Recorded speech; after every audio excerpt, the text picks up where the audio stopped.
자, 쉴 시간이 돼야 말문이 열리네요. 자, 이번 시간에 이제 보수할 차례입니다. 보수. 네. 자, 211페이지 보시게 되면 1번 문제부터 보겠습니다. 보수에 관련된 설명 중 틀린 것은 그랬습니다. 1번.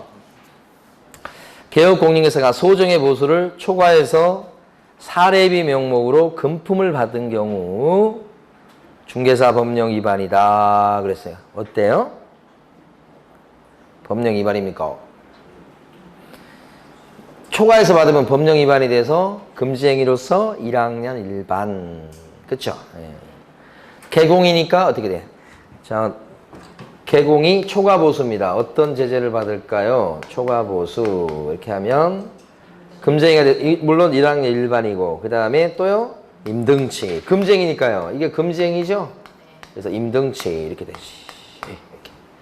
그리고 초과해서 보수 받은 건 어떻게 됩니까? 민사적으로 봤을 때는 돌려줘야 된다. 그걸 이제 상대방 입장에서는 부당이득 반환 청구 이렇게 되고 내놔 많이 받은 거 내놔 부당이득 반환 청구 이렇게 되죠. 네. 그런 제재를 받습니다. 그 다음에 2번 실비의 한도는 중개대상물의 권리관계 등 확인 또는 계약금 등 반환채무 이행 보장에 드는 비용으로 한다. 맞는데요. 2번 지문에서 알아두실 게 실비가 두 가지가 있어요. 하나가 권리관계를 파악하면서 쓴 실비가 있을 수 있어요. 권리관계. 또 한 가지는 반환채무 이행 보장하면서 반환채무를 확실히 돌려받는 것을 보장해주는 행위를 하면서 실비를 쓸 수 있어요. 개공이. 그러니까 실비는 두 가지만 인정이 돼요. 활동비요. 근데 그게 권리관계를 파악할 때 쓴 실비는 등기부 열람비용 뭐 이런 비용이에요. 이것은 누구한테 청구할 수 있냐면 매도인처럼 이전 의뢰인한테 청구할 수 있고 반환채무 이행 보장과 관련된 실비는 이런 거예요. 개공이 예치명의자로 돈을 관리해 줄 때 쓴 비용이에요. 어떤 비용 썼을까요? 개공이 예치명의자가 돼가지고 비용을 쓴 게 있을 수 있죠. 어떤 비용이 대표적이에요? 개공이 예치명의자는 그 돈을 임의로 인출해서는 안 되는데 임의로 인출할 걸 대비해서 보험에 들어놔라 그런 거 있었죠. 그러면 뭐가 나가요? 보험료 나가요. 보험료 나가야 되겠죠. 그럼 그 보험료 어떻게 해야 돼? 일단은 예치명의자인 개공이 부담하고 나중에 뭐예요? 내가 돈 관리해 주다가 지금 돈 이거 저 비용 썼다 내놔라 할 수 있겠죠. 누구한테 그 비용을 내놓으라고 하는 게 맞아요? 매수인이죠. 개공이 예치명의자가 돼서 계약금이나 중도금, 잔금을 이렇게 관리해주면 누가 좋은 거예요? 뭐 다 좋다고 볼 수 있지만 특히 매도인하고 매수인 중에서는 누구예요? 매수인 쪽이지. 뜯기지 않는 매수인 쪽이라고. 그래서 이때는 누구한테 그 비용을 물으라고 하는 게 정상이다? 취득의뢰인. 그런데 당사자 간에 아무 말이 없으면 이렇게 되는 게 맞지만 둘이 매도인과 매수인이 둘이 생각을 해가지고 약속을 해가지고 우리 그 비용은 우리가 절반씩 부담하자 그러면 절반씩 부담하게 되는 거예요. 그 절반씩 부담하다고 하는 것은 둘이 약속하려면 얼마든지 할 수 있어요. 그게 아까 봤던 필요한 약정이에요. 그죠? 그 약정 안 해두면 어떻게 되겠어요? 싸워요. 그래서 아까 예치명의자인 개공은 세 가지 의무가 생긴다고 그랬죠. 세 가지 의무가 뭐예요? 임의로 인출해서는 안 되고 분리시켜야 되고 두 번째 필요한 약정 하셔야 돼요. 그 다음에 보증 설정하시라. 이렇게 세 가지거든요. 그래서 아까 요게 조문 잘 안 읽어보는 조문이라고 아까 문제에서 봤던 거잖아요. 거기 내용 중에는 실비 부담자를 누구로 하지? 둘이 절반씩 부담하자 이렇게 할 수 있어요. 그리고 이게 비용이 되기 때문에 상대방한테 전가시킬 수 있죠. 원래는 매수인이 부담하는 것이 정상이나 역학관계상 매도인 너가 부담하면 내가 할게 이런 식으로 될 수 있거든요. 그럼 그때는 그 비용을 누구한테 떠넘길 수 있다? 매도인한테. 그러면 거기는 이 약정할 때 집어넣으면 돼요. 여기다가 특약으로. 자, 어쨌든 그건 이제 현실적인 얘기고 시험과 관련해서는 이 두 개를 구별하셔야 돼. 권리관계를 파악하면서 쓴 비용은 누구한테 달라고 할 수 있고요? 이전 의뢰인. 그래서 권양이 그 다음에 반환채무 이행 보장과 관련된 실비는 누구한테 내놓으라고 할 수 있고요? 취득 의뢰인. 반쯤 취했다. 이렇게. 권양이 반쯤 취했다. 암기하셔야 됩니다, 이게. 실비 2개밖에 없는데. 바꿔서 출제합니다, 이렇게. 꼭 기억하시고. 막 출제가 많이 된 건 아닌데, 나오면 이걸 암기를 해두시지 않으면 문제 푸실 때 당황하고 시간도 오래 걸리고 그럴 수 있으니까 암기를 해두세요, 이렇게. 자, 2번 지문은 이걸 물어본 건 아니고 실비가 2개가 있네요 라고 얘기한 거예요. 3번 중개대상물 소재지하고 사무소 소재지가 달랐을 때 말이에요. 중개대상물 소재지 관할 시도 조례에서 정한 기준에 따라서 중개보수를 받아야 되겠다. 자, 어느 조례에 따라갑니까? 사무실 따라갑니다. 물건지 따라가지 않고요. 그래서 틀렸죠. 무지하게 많이 나온 거죠. 3번은 10번도 넘게 나왔죠. 4번 중개대상물인 건축물 중 주택의 면적이 2분의 1일 때는 주택의 중개에 대한 보수 규정을 적용합니다. 자, 요거요. 복합건축물이라고 하죠. 복합건축물일 때는 일부는 주거용이고 일부는 주거 외 목적으로 쓰는 것을 복합건축물이라고 불러요. 이 복합건축물일 때 중개대상물의 보수를 계산할 때는 어떻게 계산하느냐. 정해놨죠. 주택으로 쓰는 부분의 면적과 주택 외 용도로 쓰는 부분의 면적이 이렇게 비교했을 때 주택 부분이 크거나 같으면 주택에 대한 법정 한도가 적용됩니다. 주택에 대한 법정 한도가 적용된다고 하는 것은 시도 조례표가 적용된다는 뜻입니다. 주택이니까.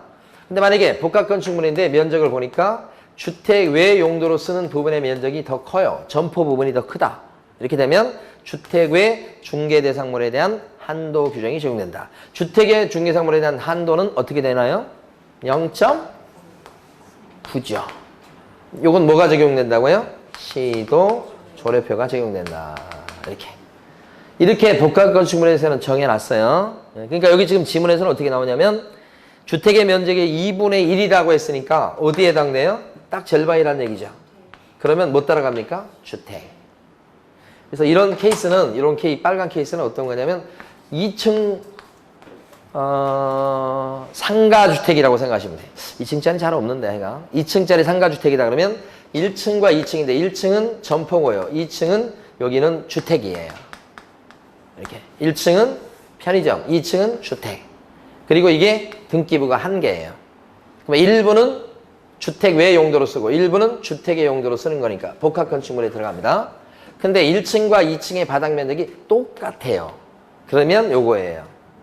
그러면 이런 걸 갖다가 예를 들어서 5억에 팔아줬다. 그럼 매매가가 5억이면 이때는 요율을 곱해서 이제 보수가 계산될 건데 이 요율은 같으면 주택에 대한 시도 조례표가 적용되는 것입니까? 아니면 우리가 알고 있는 0.9가 적용되는 것입니까? 같으면 시도 조례표. 시도 조례표니까 뭐 0.4나 될라나요? 이건 뭐 저도 뭐 자신이 없는데 조례표를 보셔야 돼. 그러면 200 나오겠죠. 근데 만약에 여기에 주택 외 부분이 더 커버리면요. 1층 점포 부분이 더 면적이 크면 0.9가 적용되는 거죠. 여기는 이제 같은 케이스로 보는 겁니다, 지금. 1층, 2층이 같다면, 이렇게 같다면, 그때는 주택 따라간다. 네.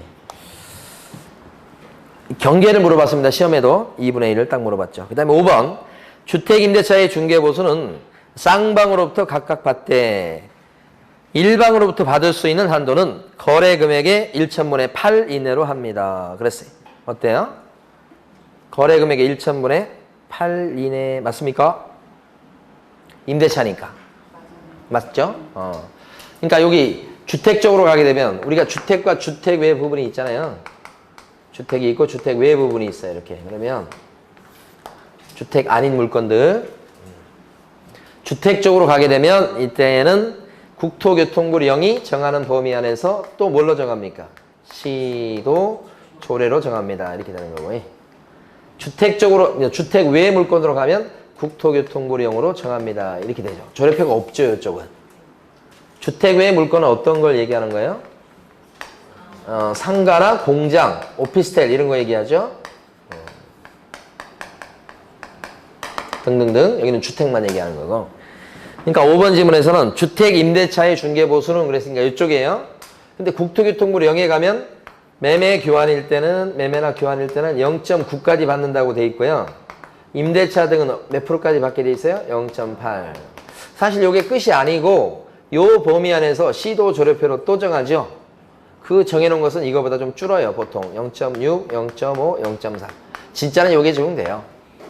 그렇지만 어쨌든 여기는 주택에 대한 임대차라고 했으니까 법령에 따르게 되면 몇 프로까지 받을 수 있다? 0.8. 저기 매매 교환 쪽은 0.9. 임대차 등은 0.8. 그죠? 근데 여기하고 여기 차이점은 여기 주택의 물건은 여기도 두 가지로 나누기는 합니다. 하나는 주거용 오피스텔하고 나머지 물건인데 그 나머지 물건은 토지나 공장, 상가 이런 게 들어가요. 이 나머지 물건은 매매든 임대차든 교환이든 뭐든 간에 여기는 몇이죠? 0.9. 임대차도 0.9입니다. 이쪽은. 상가 같은 경우는 임대차도 0.9. 주택은 0.8. 실제는 줄어들긴 하지만 일단 0.8. 법상은 0.9. 요 중요한 차이점이죠. 그러니까 5번 지문은 지금 뭘 얘기하는 거냐면 주택 임대차니까 요걸 얘기하는 겁니다. 요거 0.8이다. 요거에.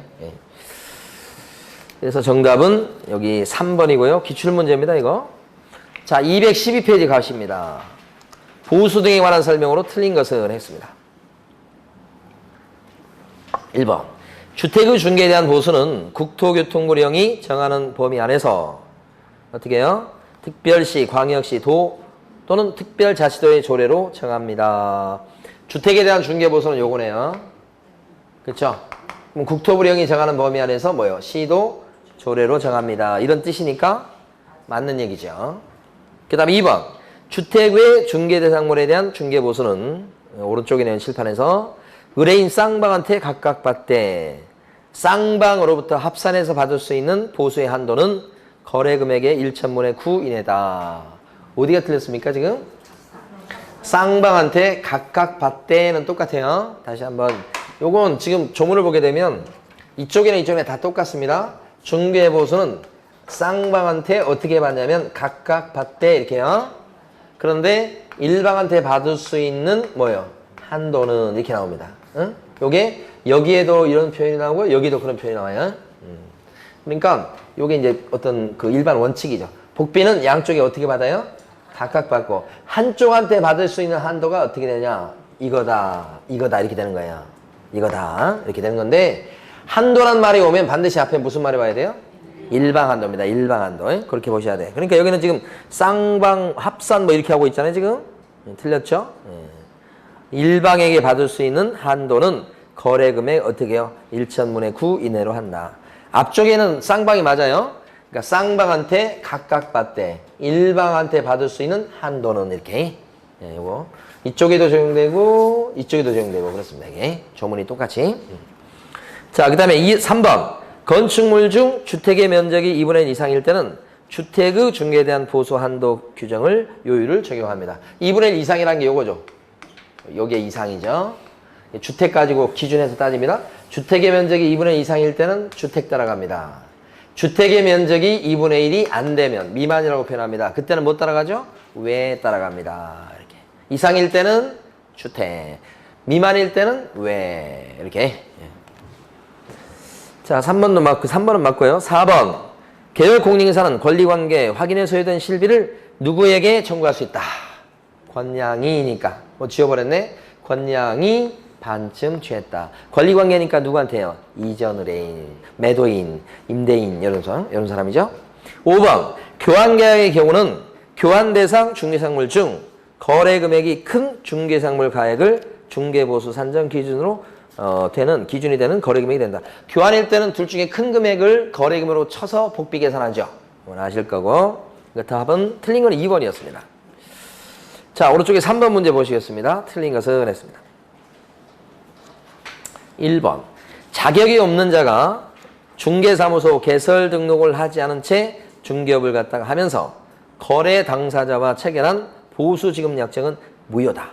그러니까 이게 뭐냐면 무등록 중개업자가 손님하고 체결한 보수지급 약정은 무효기 때문에 받아낼 수가 없죠. 무등록 중개업자는 보수 청구권이 있다 없다?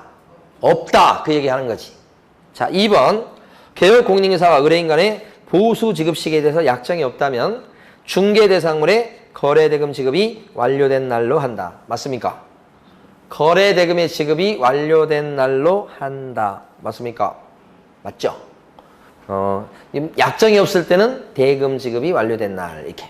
조심할 건 틀리게 냈다 그러면 이거 어떻게 내요? 계약 체결이 완료된 날 그러면 땡이요. 보수 지급 시기는 어떻게 돼요? 대금 지급이 완료된 날 이렇게 되지.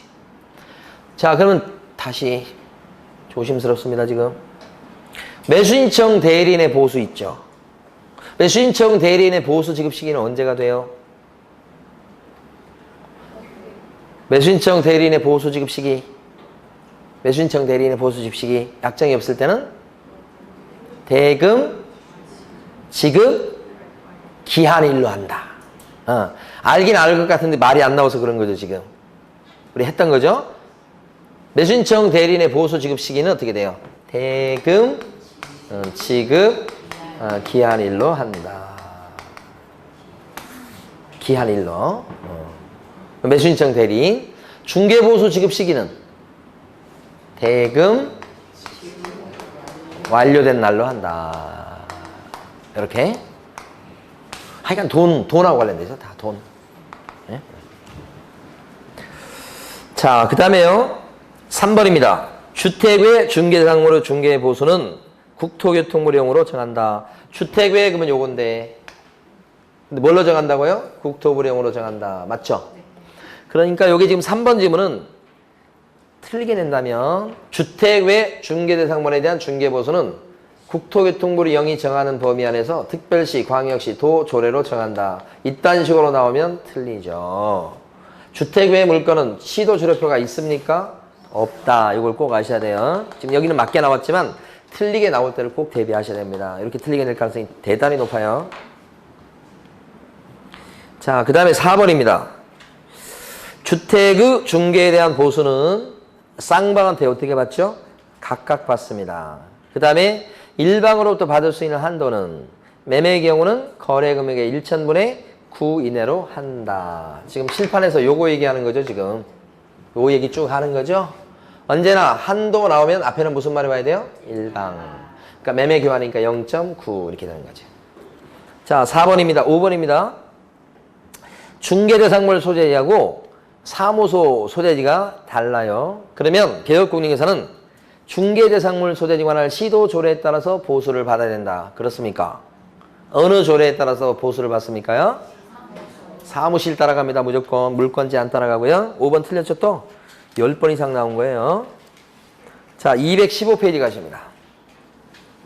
6번입니다. 중개보수에 관한 판례 입장이 아닌 것은 했습니다. 1번. 법령상 상한을 초과하는 보수 약정은 한도를 넘는 범위 내에서 무효다. 초과 약정하면 그것은 전부가 다 무효가 되는 건 아니고 초과 부분만 넘어간 부분만 무효다. 아시죠? 2번. 법령상의 한도를 초과하는 보수를 유효한 당좌 수표로 받았으나 거기까지 기분 좋았다가 부도 처리돼서 개혁공인중개사가 그 수표를 반환한 경우에 그래도 금쟁입니까? 금쟁이다. 돌려도 소용없다는 거죠. 자, 세 번째. 권리금은 법정 중개대상물이 아니므로. 맞습니까요? 권리금은 중개상물 안 들어가죠? 따라서 중개보수에 관한 규정은 적용되지 않습니다. 그러니까 권리금을 알선하고 권리금의 10%를 챙기고 뭐 그래도 법에 안 걸린다. 이 뜻이고요. 4번. 중개사무소 개설 등록하지 않고서 부동산 거래를 중개하면서 그에 대한 중개보수를 약속 요구하는데 그친 행위는 처벌할 수가 없다. 이 판례 알아두셔야 됩니다. 시험에는 딱 한 번 나왔을 거예요. 법정한도를 초과해서 요구했다는 그 자체만 가지고는 금쟁이가 되지 않습니다. 요구해서 현실적으로 초과해서 받으면 그때 걸리는 겁니다. 금쟁이가 된다고요. 그 차이를 아셔야 되고. 5번. 개혁공인중개사가 보수산정에 관한 지방자치단체의 조례를 잘못 해석해서 법령이 허용하는 금액을 초과하는 중개보수를 받았을 경우는 처벌 대상이 되지 않는다. 어때요? 지금 잘못 해석해서 많이 받았다 그런 거예요. 그러면 처벌 돼야 안 돼요?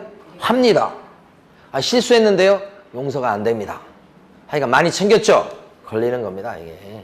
그래서 처벌 대상이 됩니다요. 어떻게 처벌받는다고요? 1항의 일반에. 아까 행정적으로는 관청에서 임등치. 좀 약하면 영업정이 때릴 수도 있겠죠? 네. 자, 이 문제의 정답은 5번이었습니다. 자, 그 다음에 8번 갑니다. 자, 중개보수에 관한 설명으로 틀린 것을 했습니다. 8번, 1번.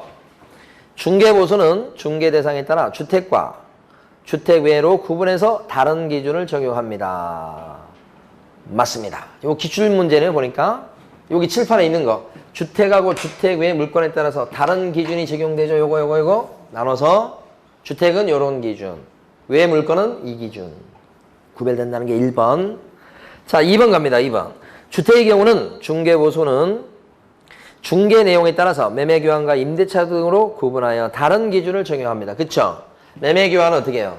0.9, 임대차는 0.8. 여기 시도 조례표에 가면 여기도 두 칸으로 나눠져 있어요. 위에 칸이 매매교환 칸, 밑에가 임대차 칸입니다. 그러니까 주택에 대해서는 매매교환이냐 임대차 등이냐에 따라서 두 칸이 있어요. 두 칸이 나눠져 있어요. 자, 2번도 맞고 3번. 주택 소재지하고 중개사무소 소재지가 다른 경우에 중개보수는 주택 소재지 관할 시도 조례가 적용된 기준에 따른다? 틀렸죠? 주택이 아니고 뭐예요? 사무소 소재지 관할 시도 조례가 적용되죠? 네, 그렇게 한참 많이 나왔다고요. 4번. 교환일 때는 거래 금액이 큰 중개상물의 가액을 거래 금액으로 본다. 맞습니까? 교환일 때는 무조건 큰 금액 따라가죠? 5번. 동일 당사자 간의 매매를 포함한 둘 이상의 거래가 동일한 기회에 이루어졌을 때 그때는 매매 계약에 관한 금액만을 적용합니다. 요거 시험 문제 잘 나오는 거죠. 지문 문제로도 잘 나오고 계산 문제로도 잘 나오는 거 이거예요. 그러니까 어떻게 되는 거냐면 이 물건 주인이 A인데 매도인이기도 합니다. 근데 B한테 팔지요. B는 매수인이에요. 근데 매수인이 이걸 사가지고 그대로 A한테 전세를 놓습니다. 그러니까 매매를 하시고 동시에 이제 전세를 놓는 겁니다. 그래서 매수인이 동시에 임대인이 된다고 지문에 나와요. 매도인은 동시에 임차인이 된다고 나옵니다. 이런 문제가 대단히 많이 나왔습니다. 그러니까 매도인과 임차인이 같고 이 매수인과 임대인이 같다 이런 식으로 지문에 나와요. 그러면 사가지고 그대로 세를 넣는 겁니다. 그때 3억에 사서 예를 들어서 2억에 전세를 놨다 그러면 두 사람은 두 장의 계약서를 쓴 겁니다. 그렇죠?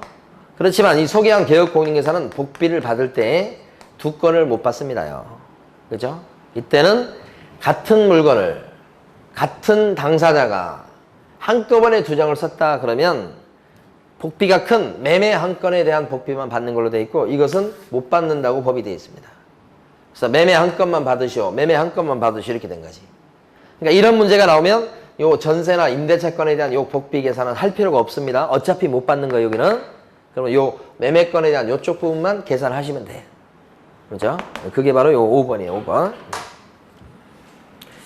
그래서 5번은 맞습니다. 5번은 여기 동일한 말이 3번 나와야 됩니다. 동일한 뭐요? 당사자. 또 동일한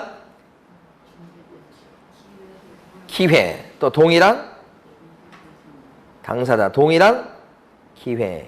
그 다음에 동일한 중개사물이 돼야 되는데, 그죠? 매매를 포함한 둘 이상의 거래가 동일한 기회를 이루어진 경우는 매매 계약에 관한 금액만을 적용합니다.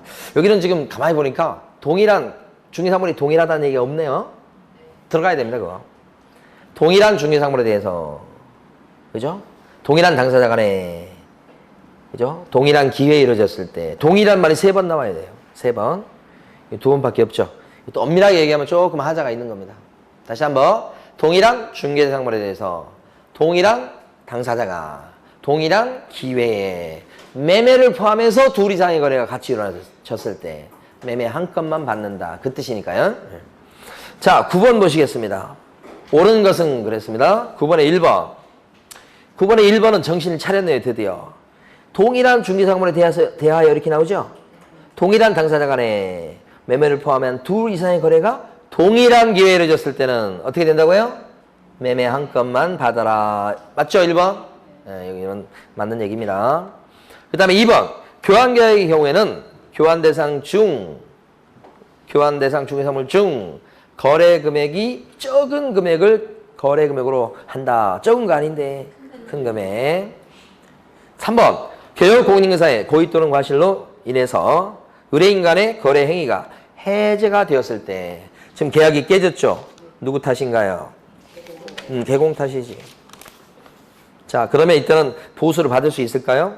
못 받겠죠. 그래서 인정되지 않습니다. 자, 4번. 계약 금능 반환 채무 이행 보장에 소요된 실비의 경우는 매도, 임대 그 밖의 권리를 이전하고자 하는 의뢰인에게 받을 수 있다라고 했는데 반환채무 이행 보장과 관련된 실비 이렇게 꼭 이렇게 나옵니다. 그러면 취득의뢰인입니다. 그죠? 그래서 반쯤 취했다라고 암기하는 이유는 반환채무 이행 보장과 관련된 실비다 이렇게 나오니까 그래요. 그래서 여러분들은 반쯤 취했다 이렇게 하시는데 사례로 혹시 나온다면 사례 있잖아요. 사례 문제 나왔을 때는 갑을 나왔을 때 을이 매수인이다. 임차인이다 나오면 그죠? 그 매수인 임차인한테 그 실비를 받는 겁니다. 반환채무 이행 보장과 관련된 실비는 그래서 암기는 반쯤 취했다라고 암기했지만 실제 사례 문제 나왔을 때는 뭐예요? 여러분들은 그 취자가 뭐예요? 매수인 그죠? 그다음에 뭐 임차인 뭐 그쪽에 받을 수 있다고 하는 것을 딱 생각할 수 있어야 됩니다. 자, 그다음에요. 5번입니다. 일부 중도금만 납부된 분양권을 중개하는 경우에 중개보수는 총 분양가에다가 프리미엄을 포함한 금액으로 계산합니다. 그랬잖아요. 어때요?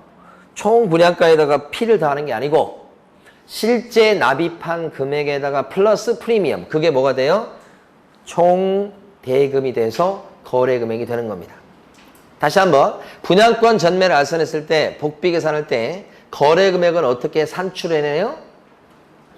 분양권은 실제 납입한 금액 플러스 프리미엄. 그럼 실제 납입한 금액은 뭐예요? 계약금, 들어간 1차 중도금, 뭐 들어간 2차 중도금 그걸 합친 금액이 실제 납입한 금액. 거기에다가 피를 더한다고. 그죠? 총 분양가에다가 프리미엄을 더하는 거 아니고요. 총 분양 대금이 거래 금액 되는 것도 아니죠. 총 분양 대금이 거래 금액이다 그러면 X예요. 그렇죠? 총 분양 대금이 아니고 실제 납입한 금액 플러스 프리미엄. 꼭 그렇게 하셔야 됩니다. 5번 틀렸죠? 5번처럼 2번 나왔어요. 똑같이. 자, 10번 문제는 이제 여러분 계산해 보세요. 복비 계산 문제입니다. 10번.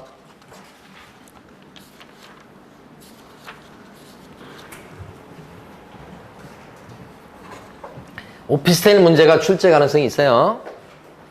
여기는 보니까 지금 오피스텔인데 가로 안에 있는 거 쭉 보니까요. 건축 법령상 업무시설로서 상하수도 시설이 갖추어진 전용 입식 부엌, 그 다음에 전용 수세식 화장실, 목욕시설을 갖추었다. 면적은 70제곱미터다 이렇게 돼 있으니까 이거 주거용 오피스텔에 들어갑니다. 주거용 오피스텔이냐 아니면 업무용 오피스텔이냐 어떻게 나눕니까? 주거용 오피스텔은요. 기준이 4가지죠. 85명 부하에 목을 쳤다. 어디서? 주거용 오피스텔에서. 85명 부하에 목을 쳤다. 85제곱미터 이하. 그 다음에 부엌, 입식 부엌. 그 다음에 화장실입니다. 부하. 화장실요. 그 다음에 이건 뭐요? 목욕시설. 부하에 목을 쳤다. 85제곱미터 어떻게 해요? 이하예요? 이하. 부하. 이하. 부하. 이하. 미만 그러면 안 돼요. 이상도 아니고요. 그래서 부하 하잖아. 부하. 이하. 하자 돌림. 85제곱미터 이하라고요. 부하에 목을 쳤다. 이 4가지를 다 갖춰야 돼요. 근데 여기서는 4가지를 갖췄기 때문에 주거용 오피스텔이라는 뜻이에요. 그런데 건축 법령상 업무시설로서 이걸 질문을 많이 하시더라고. 원래 오피스텔은 건축 법령상으로 봤을 때는 업무시설이에요. 원래부터 주거용으로 써도 업무시설을 해요. 분류가. 건축법상으로는. 그러니까 그거 가지고 혼동하시면 안 돼요. 이거 나머지에 들어가는 거 아닌가? 그죠? 업무용 오피스텔 아닌가? 그렇게 생각하시면 안 돼요. 그래서 이건 주거용입니다. 그런데 면적이 70인데다가 지금 조건이 보니까 2천에 25만 원이죠. 월세 있을 때는요, 계산할 때 이거 임대차죠. 월세 있으면 환산해 주는 거 아시죠? 보증금 2천에 월세가 얼마요? 25만 원. 그러면 25만 원에다 곱하기 100을 하면 2,500이 됩니다. 그 더하기 2,000. 이렇게 되면 이게 4,500이 나왔죠. 이 합산 금액 4,500이 5천만 원 됐습니까요? 안 됐죠. 5천만 원 미만이면 다시 계산하는 거예요. 다시 계산. 다시 계산하니까 여기다가 곱하기 70을 하신다고. 그럼 이게 안 나오고요. 7호 35, 7, 24면 1,750만 원인가요? 여기에다가 요거 아까보다 줄었네요. 여기에다가 2천 더하는 거야. 그럼 얼마입니까? 이거 3,750만 원이 거래 금액. 여기에다가 요일을 곱합니다. 근데 이게 지금 업무용 오피스텔이니까 업무용 오피스텔은 여기서 어떻게 돼? 아니 주거용 오피스텔이니까 어떻게 정해놨냐면 매매 교환일 때는 0.5까지 임대차 등일 때는 0.4까지 받을 수 있다고 정해져 있습니다. 이 국토부령에 이건 자료로 안 줍니다. 우리 머릿속에 들어가 있어야 돼 이게. 임대차니까 0.4지요. 여기다 0.4를 곱한다고요. 그럼 얼마입니까요? 15만 원인가요? 한도액은 없죠. 한쪽한테 받을 수 있는 복비가 15만 원이 된다는 뜻입니다. 한쪽 일방요. 예. 자, 그래서 여기서 물어본 게 일방을 물었습니까? 양쪽 합산을 물어봤습니까? 갑으로부터 받을 수 있는 이라고 되어 있으니까 일방을 물어본 거죠. 그러면 답이 얼마요? 15만 원. 혹시 이제 양쪽한테 받을 수 있는 보수가 얼마냐고 물어봤다면 곱하기 1을 꼭 하시는 습관을 들이셔야 돼요. 그래서 답을 고르기 전에 마지막에 꼭 확인할 게 뭐예요? 일방을 물어봤냐? 쌍방을 물어봤냐를 꼭 확인하시고 답을 고르셔야 됩니다. 제일 마지막에 확인할 게 바로 그겁니다. 복비 계산에서. 답은 여기서는 1번이고요. 자, 그 다음에 또 이번에 또 골라보시는데 계산 문제가 별거 없는데 15번입니다. 222페이지 15번 문제 골라보십니다.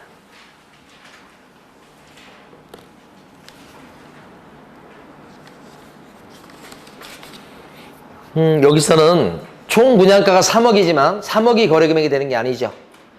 지금 들어간 돈이 실제 3천만 원 계약금 1차 중도금 3천 들어갔으니까 6천 들어간 상태에서 P를 2천 붙여서 넘기는 거예요. 그러면 분양권 사고 팔 때 두 사람이 주고받은 총 대금은 8천이죠.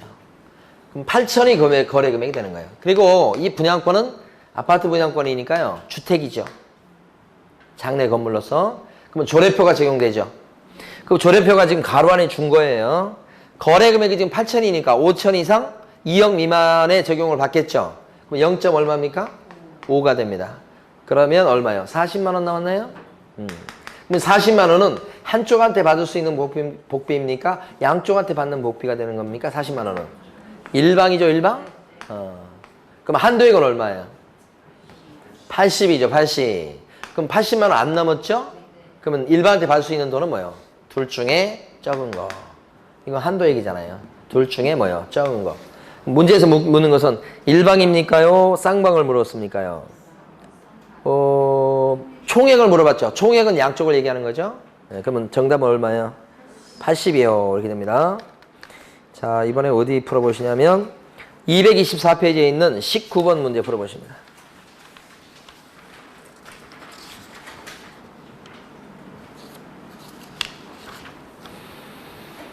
자, 틀린 것은 했고요. 1번 지문은 보수청권이 인정되려면 개혁공인회사의 중개활동 때문에 계약이 체결됐어야 된다는 얘기입니다. 이것을 인과관계라는 어려운 말로 표현하고 있어요. 다시 한번 중개활동 그것 때문에 계약 체결. 그러니까 중개활동이 계약 체결의 원인이 돼야 된다는 얘기입니다. 중개활동 때문에 계약이 체결됐어야 돼요. 그래야 복비를 받을 수 있어. 그러니까 우리가 옛날에 전속 중개계약 할 때 이런 거 있었잖아요. 전속으로 맡긴 상태인데 딴 부동산에 내놔갖고 팔려버렸어. 그랬을 때 처음에 전속으로 맡은 계공은 어때요? 자기가 그 딴 부동산에서 팔아줬기 때문에 처음에 전속으로 맡은 계공은 자기가 계약한 거 거기에 기여한 바가 있나요? 없잖아요. 그죠? 그러면 그게 인과관계가 없다고 보는 거예요. 자, 보세요. 여기가 전속으로 내놓습니다. 전속이 뭐든 다 똑같습니다. 여기 계공에다가 의뢰를 한 거예요. 그런데 다른 부동산에 내놨고 이것도 이 사람도 계공이요. D를 소개시켰는데 D하고 이렇게 진짜 팔려서 이 집이 팔린 거예요. 그러면 이 사람이 중개활동을 지금 벌써 했어요. 의뢰를 받고 중개활동을 했습니다. 계약도 체결됐죠? 그렇지만 복비 달라고 할 수 있나요? 없지. 못할 거 아니에요. 왜 못하는 거예요? 계약이 체결됐는데. 해준 게 없잖아요. 이 사람의 중개활동 때문에 계약이 체결됐어야 돼요. 이 사람의 중개활동 때문에 계약이 됐나요? 여기가 한 거예요, 여기가. 이 사람은 복비를 달라고 할 수 있지. 이 사람의 활동 때문에 계약이 된 거니까. 여기는 못하지. 그런 거 아니에요? 그게 인과관계인 거예요. 이 사람 때문에 계약이 된 게 아니라. 그럼 복비 달라고 못하지만 만약에 전속으로 의뢰했다면 복비 달라고 못하지만 이렇게 해서 계약한 것은 배신자죠. 그래서 그때 달라고 할 수 있는 게 뭐예요? 전속이라는 전제 하에서만. 위약금을 물으라고 할 수 있다. 그 위약금은 100%. 100%의 의미가 뭐예요? 약속한, 처음에 전속으로 내놓을 때 이거 팔아주면 90만 원 줄게 라고 약속했다면 약속한 복비 100%를 달라고 할 수 있다는 거죠. 위약금 쪼로. 그러면 여기도 90만 원 벌어요. 그래서 다른 업소를 통해서 계약이 됐다 하면 위약금 100%예요. 100%의 의미가 뭐예요? 약속한 복비만큼의 위약금이다. 그 뜻이에요. 그래서 위약금 100% 이렇게 이제 기억을 하시고, 100%가 뭐지? 그러면 약속한 복비만큼의 돈을 위약금으로 준다 이 뜻이죠. 네. 자, 2번. 보호소 지급 시기에 대해서는 당사자가 얼마든지 약정할 수 있습니다. 약정이 없을 때 어떻게 된다고 그랬어요? 대금 지급이 완료된 날로 한다. 이렇게 한다고 그랬어요. 3번. 보호소는 의뢰인 쌍방한테 각각 받되 주택의 경우는 일방으로부터 받을 수 있는 한도는 한도 나오면 반드시 앞에가 뭐가 와야 돼요? 일방. 그죠? 국토교통부령이 정하는 범위 안에서 시도조례로 정합니다. 그죠? 주택이니까 이렇게 되는 겁니다. 주택이니까 시도조례표가 맞는 얘기입니다. 4번. 판례에 의하면 개혁공인중개사가 계약의 조건, 절충 등 실질적인 중개행위를 했으나 실제 이제 중개한 거예요. 그런데 거래 당사자가 개혁공인중개사를 일부러 배제하고 직접 계약을 했을 때 보유청구권은 인정될 수 있다. 실질적으로 다 해줬더니만 복비 주기 싫으니까 자기들끼리 그냥 딱 계약하고서 입을 닦아버려. 그러면 이건 뭐예요? 복비 받아내야 됩니다. 기어코. 그 뜻입니다. 예. 자, 5번. 당사자 중 일방의 이행지체로 계약이 해지된 경우에는 해제가 되었습니다. 누구 때문에요? 누구 때문에 해제된 게? 부동산 사장님 때문이 아니잖아요. 누구의 책임 때문에 해제가 된 거예요? 당사자 중 한쪽. 매도인이 될지 매수인이 될지 모르겠어요. 당사자의 문제가 있어가지고 계약이 해제된 거예요. 이럴 때는 보수 받을 수 있다 없다? 받을 수 있다. 개공 책임이 아니잖아요. 내놓으라고 해야지. 이럴 때는. 그러니까 계약이 무효가 되거나 취소가 되거나 해지됐다는 사례가 나오면 누구 탓인가를 보셔야 돼. 개공 탓이 아니면 받아낼 수 있는 거예요. 부동산 사장님 문제면 뭐 설명을 잘못했다든지 이렇게 사장님 책임 있는 사유 때문에 그렇게 됐을 때는 못 받고, 그죠? 두 가지로 나눠지니까 따져보셔야 되는 겁니다. 그러니까 5번 같은 경우는 보호청구권이 소멸한 것이 아니죠. 응? 네. 자, 23번 문제 한번 풀어보십니다. 228페이지 23번 계산 문제. 마지막 문제로 하겠습니다, 오늘.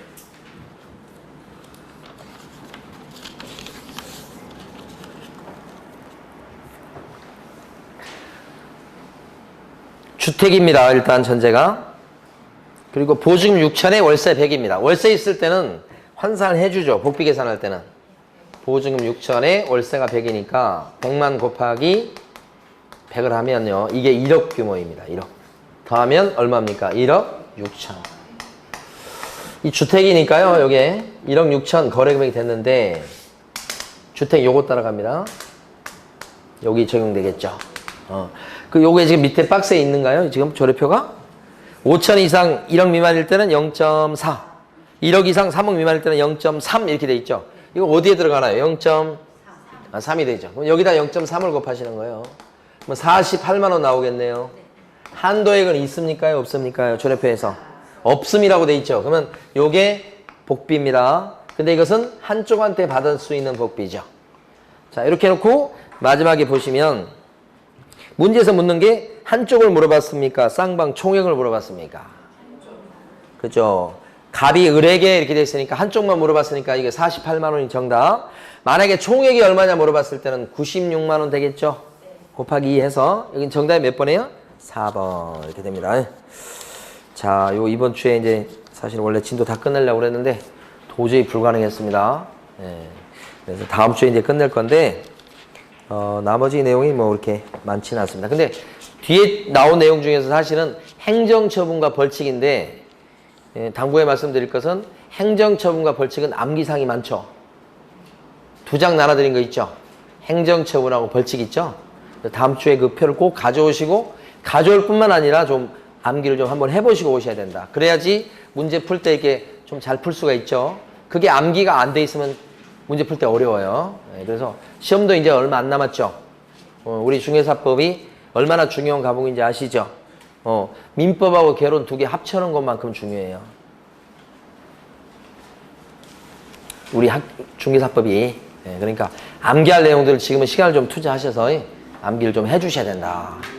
그럼 좀 쉽다고 생각해서 계속 미루면 있잖아요. 이제 중개사법 점수가 나오는 게 힘들어질 수 있어요. 예, 그러니까 중개사법도 좀 시간 투자하셔가지고 공부를 좀 해주십사 이런 부탁 말씀 드립니다. 자, 오늘 여기까지입니다. 수고 많으셨습니다.